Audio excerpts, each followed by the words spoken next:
Hey Bruce, thanks for sending your brake booster to me. I've got it all taken care of for you. I'll go over a few things. The finish is the correct cadmium finish. The anodize on the pot metal air filter assembly, and this has been rebuilt totally. The black is the black oxide, and we've got a new vacuum diaphragm inside, and then all new hydraulics in vacuum diaphragm here, or poppet inside here. And this is a test port for hooking up a vacuum gauge, and you can do this at, when the booster's in the car and the engine's running. You can hook up a vacuum gauge right here and watch the vacuum gauge as the booster operates.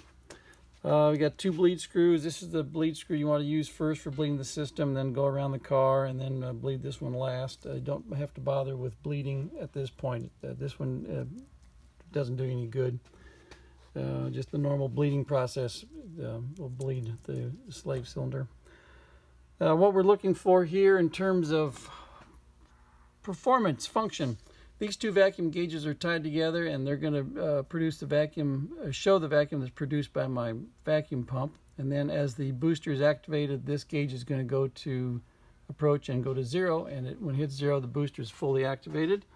Over here we've got our hydraulic. We've got the input. These 2 gauges are tied together. This gauge goes up, maxes out, and this gauge reads final input pressure as supplied by the master cylinder on the test machine. Output here, again, 2 gauges tied together. This this goes and maxes out, and this will read final output pressure. And in this case, this booster is a 2-to-1 boost ratio. So whatever we see final input here, double over here.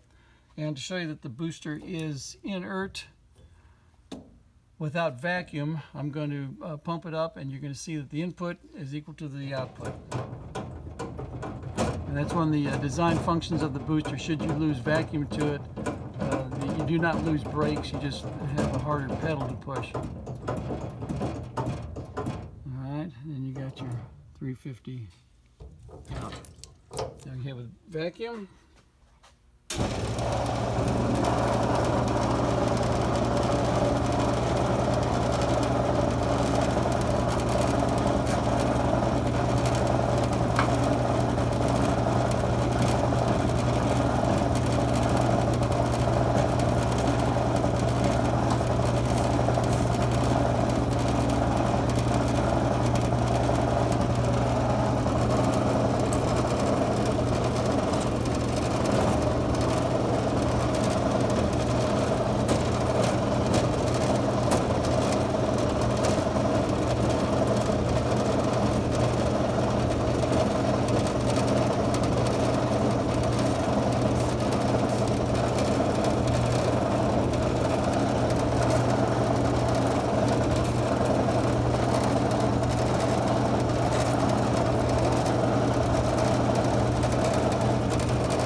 Alright, while we're under pressure, we check for leaks.